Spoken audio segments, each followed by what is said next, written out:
Alright guys, আজকের এই ভিডিওতে আমার কাছে রয়েছে এমনই তিনজন হ্যাকার ইউআইডি যারা কিনা 2020 সালে অর্থাৎ আজ থেকে প্রায় 4 বছর আগে মিস্টার ত্রিপোলার ভাইয়ের ম্যাচে পরে অদ্ভুত কাণ্ড ঘটিয়ে গিয়েছে। তো তাদের আইডি 2024 সালে এসে আজকে আমরা গেমে গিয়ে সার্চ করে দেখতে চলেছি যে তাদের আইডিটা কি এখনো রয়েছে নাকি গেরিনা পিছন মেরে দিয়েছে। তো সেইটাই আজকের এই ভিডিওতে দেখাবো। ভিডিওটা খুব ইন্টারেস্টিং হতে চলেছে, তাই জন্য বুঝতেই তো পারতেছো গাইস, ভিডিওতে কি লাইক করে দাও এবং চ্যানেলটাকে সাবস্ক্রাইব করে দাও গাইস। তো অনেক কষ্ট করে কিন্তু সিনগুলো আমরা কালেক্ট করেছি গাইস, তাই জন্য গাইস দয়া করে ভিডিওতে কি লাইক করে চ্যানেলটাকে সাবস্ক্রাইব করে দাও। তো সবকিছু করা কমপ্লিট হয়ে গেলে সো লেটস বিগিন। তো এইদিকে আমরা দেখতে পারতেছি মিস্টার ত্রিপোলার ভাই একটা এনিমির মারি খেয়ে তারপর কিন্তু গুলোলের আড়ালে বসে মেডিকেট করতেছিল। তারপর এনিমিটাকে মারতে গিয়ে দেখতে পারতেছো গাইস গুলোলের আড়ালে আসতে না আসতে এনিমিটা একেবারে মিস্টার ত্রিপোলার ভাইকে মেরে দিল। এন্ড তারপর এক্সপেক্টিংটা চলে আসলো একটা বট প্লেয়ারের দিকে। মিস্টার ত্রিপোলার ভাই তো প্রথমে বুঝতেই পারতেছিল না এটা হ্যাকার নাকি, কিন্তু পরে দেখো গাইস যেটাকে মারে সেইটা কি একেবারে হেডশট, এটা ছিল এডব্লিউএম হ্যাকার। এন্ড এইভাবে এনিমিগুলোকে হেডশট মেরেই যাচ্ছিল একের পর এক এডব্লিউএম দিয়ে। মিস্টার ত্রিপোলার ভাইয়ের রিঅ্যাকশনটা ছিল কেমন একবার শুনো। ও আরে রে 172 ড্যামেজ। এর জন্য গাইস শুধু প্রথম থেকেই কাউকে হ্যাকার বলা উচিত না। শুধু মানে এটা ভালো খেলে, ভালো ড্রাগ হেডশট দিয়েছিল, বুঝিতো তাহলে হয়ে যেত। কই দেখেছে নাকি?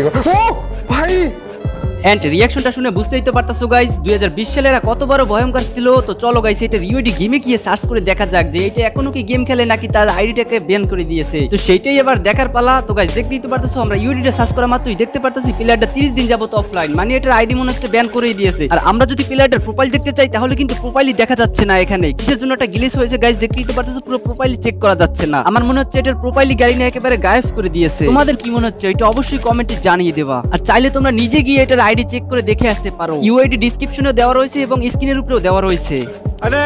এই বাড়ির এই দরজা থেকে বের হওয়াটা মনে হয় এই ম্যাচের আমার সবথেকে বড় ভুল ছিল। এইদিকে আমরা দেখতে পাই মিস্টার ত্রিপোলার ভাই বাড়ি থেকে বেরোনোর সাথে সাথেই তাকে একটা এনিমি হেডশট দিয়ে ডাউন করে দেয় এবং দেখতে দেখতে তার টিমমেটকেও খতম করে দেয়। এবং এক্সপেক্টিংটা চলে আসলে একটা প্লেয়ার দিকে। প্লেয়ারটার নাম ছিল এলাকার বাপ এবং প্লেয়ারটার ফায়ারিং দেখে বুঝতেই তো পারতেছো এটা কি রকমের হ্যাকার ছিল। দেখতেই তো পারতেছো গাইস যেদিকে মারে সেই দিকে হেডশট এবং এইম কিন্তু অটো টানে এনিমির দিকে। এবং এটার নাম দেখে বোঝাই যায় যে এটা একটা বাঙালি হ্যাকার ছিল। এবং এলাকার বাপ নামক এই হ্যাকারটি একের পর এক কিল করেই যাচ্ছিল এইভাবে হেডশট মেরে এবং অটো এইম টেনে এনিমির দিকে। দেখতেই তো পারতেছো দেখতে দেখতে কিন্তু এক পর্যায়ে লাস্টে একটা এনিমি ছিল সেটাকে মেরে কিন্তু এক পর্যায়ে একেবারে ভুইয়া নিয়ে ফেলে। হ্যাকারের নাম দেখে বোঝা যাচ্ছে এটা বাঙালি। তো চলো গাইস এবার এই বাঙালি হ্যাকারের ইউআইডি সার্চ করে গেমে গিয়ে দেখা যাক যে এটা কি এখনো গেম খেলে নাকি তার আইডিটা ব্যান করে দিয়েছে। অলরাইট গাইস আমরা ইউআইডিটা সার্চ করা মাত্রই দেখতে পারতেছি যে প্লেয়ারটা 30 দিন যাবত অফলাইন এবং প্লেয়ারটার লেভেল রয়েছে 22 লেভেল। দেখতেই তো পারতেছো এটা যদি আমরা প্রোফাইল চেক করতে চলে আসি তাহলে দেখতে পারবো গাইস এটার প্রোফাইলে শো হচ্ছে না। আমার মনে হচ্ছে গাইস আমার সাথে কোনো একটা গ্লিচ হয়েছে গাইস। তোমরা কিন্তু অবশ্যই গিয়ে ট্রাই করে দেখে আসতে পারো গাইস, এখানে কিন্তু ইউআইডি দেওয়া রয়েছে এবং ডেসক্রিপশনেও কিন্তু দেওয়া থাকবে। তো তোমরা যদি এই ইউআইডি সার্চ করে এটার আইডি দেখতে পারো তাহলে কিন্তু অবশ্যই আমার কমেন্টে জানিয়ে দেবা। তো এই ছিল সেই এলাকার বাপ নামক হ্যাকারটির বর্তমান আইডির অবস্থা।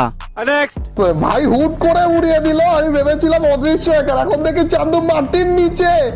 ভাই এখনো যে কত কিছু আমাদের দেখার বাকি রয়েছে। অলরাইট গাইস মিস্টার ত্রিপোলার ভাইয়ের কথা শুনে অবশ্যই বুঝতেই পারতাছো এই প্লেয়ারটা কিন্তু মাটির নিচ থেকে তারপর মিস্টার ত্রিপোলার ভাইকে ধাক্কা দিয়ে তারপর উড়িয়ে এলিমিনেট করে দেয়। আর তারপরে লক্ষ্য করা যায় এটা একটা গাড়ি হ্যাকার ছিল এবং দেখতেই তো পারতাছো গাইস মাটির নিচে দিয়ে খুব আরামসে একেবারে গাড়ি চালিয়ে যাচ্ছে। গাড়ি একেবারে নিচের দিকে ডুবে যাচ্ছে না এবং বেশি একেবারে উপরেই উঠতেছে না। তো চলো গাইস এবার এটা ইউআইডি কালেক্ট করে গেমে গিয়ে সার্চ করে দেখা যাক। অলরাইট গাইস আমরা গেমে এসে তারপর ইউআইডিটা সার্চ করা মাত্রই দেখতে পাই যে ইউআইডির কোনো আইডি নেই ভাই। মানে কি দেখতেই তো পারতাছো গাইস আগে দেখলাম কিন্তু প্রোফাইল একেবারে গায়েব, এবার দেখি একেবারে পুরো আইডি গায়েব, মানে কিছুই আসতেছে না। তো গাইস কোনো গ্লিচের কারণে হয়তো হতে পারে আমার, তোমরা কিন্তু অবশ্যই সার্চ দিয়ে দেখে আসতে পারো গাইস। এখানেও কিন্তু এটার ইউআইডি দেওয়া থাকবে গাইস, তোমরা কিন্তু পাইলে অবশ্যই কমেন্টে জানিয়ে দেবে।